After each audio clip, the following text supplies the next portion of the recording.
कार्तिक महात्म चतुर्थ अध्याय। नारद जी स्वयं ब्रह्म ज्ञानी थे। आप ब्रह्मा जी से ये सभी प्रश्न हम संसारी प्राणियों की भलाई के लिए ही कर रहे थे। अतः अब उन्होंने ब्रह्मा जी से पूछा कि हे पितामह, अब आप कार्तिक मास में जो दीप दान किया जाता है उसका महात्म्य सुनाने की कृपा कीजिए। नारद जी का यह प्रश्न सुनकर ब्रह्मा जी बोले कि हे पुत्र, दीप चाहे स्वर्ण का हो या तांबे का या चांदी का अथवा मिट्टी का, अपने सामर्थ्य और श्रद्धा के अनुसार कार्तिक मास में दान अवश्य करना चाहिए। कार्तिक में दीप दान करने से समस्त पापों का नाश हो जाता है। दीपक भगवान की मूर्ति के आगे, तुलसी के समीप, ब्राह्मण के घर, वन में, वृक्ष के नीचे अथवा गौशाला या धर्मशाला के आले में संध्या को जलाया जाता है।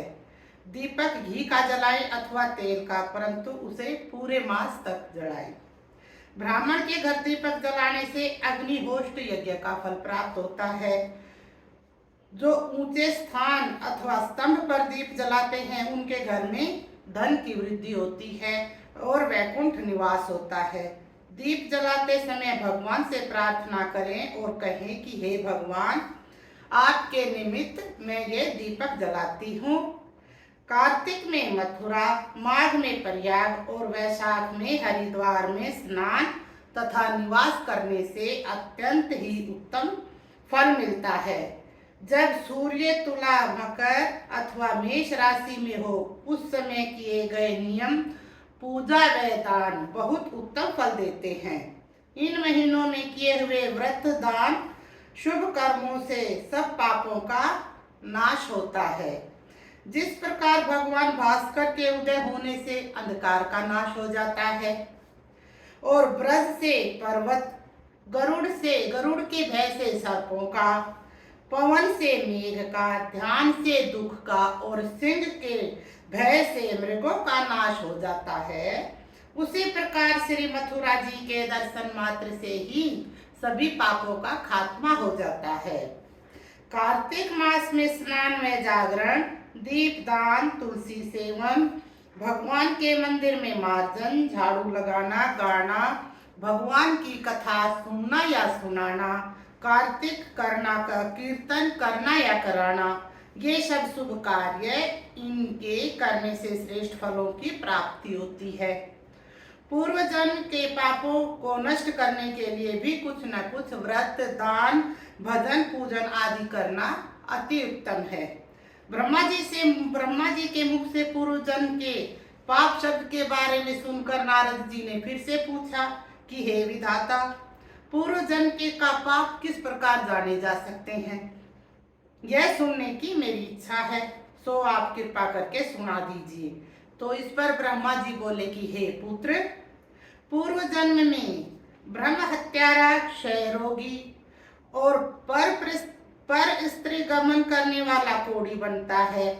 स्वर्ण चोर के नाखून खराब हो जाते हैं तथा मदिरा पीने वाले के दांत खराब हो जाते हैं। इस प्रकार मनुष्य के पूर्व जन्म के पापों को पहचाना जाता है। इस प्रकार के सभी पाप दान, तपस्या, कृत, व्रत आदि से निवारण हो जाते हैं। ब्रह्मा जी ने आगे कहा कि हम कुछ व्रत आदि बतलाते हैं। एक समय भोजन करने से तथा 3 दिन सायकाल और 3 दिन प्रातःकाल भोजन करने से अतिकृत व्रत कहते हैं। सायकाल में 12 ग्रास और प्रातःकाल में 26 ग्रास तथा 24 ग्रास खाने को भी अतिकृत व्रत कहा जाता है। 3 दिन खाए और 3 दिन उपवास करे, यह भी अतिकृत व्रत होता है। सायकाल में 1 ग्रास और प्रातःकाल में 1 ग्रास, फिर 2 दिन बगैर मांगा हुआ भोजन और 2 दिन तक उपवास करें, यह भी अतिकृत व्रत कहलाता है। 21 दिन तक केवल दूध या पानी पीकर जो रहता है वो कृत अतिकृत व्रत कहलाता है। 12 दिन का उपवास करना पूरा व्रत कहलाता है। 4 दिन कुछ नहीं खाना, फिर सत्तू खाना, फिर छाछ पीना, इसके पश्चात ब्राह्मण को दक्षिणा देना सोम्य व्रत कहलाता है।